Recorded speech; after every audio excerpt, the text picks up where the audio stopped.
Hello নমস্কার।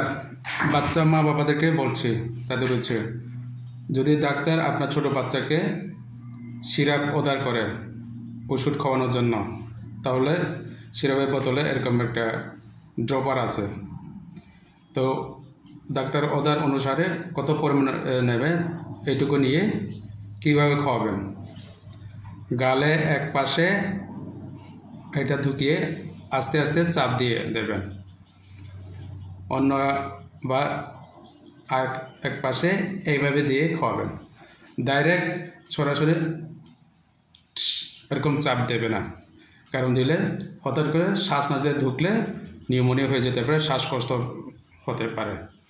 তাই সাবধান, যারা ছোটো বাচ্চাকে এই ড্রপার দিয়ে ওষুধ খাওয়ায় খুবই সাবধান, যেন আমরা সরাসরি না দেয়, পাশে গালের পাশে দিয়ে আস্তে চাপ দেব, অন্য পাশে চাপ দেব, এইভাবে। ধন্যবাদ সবাইকে।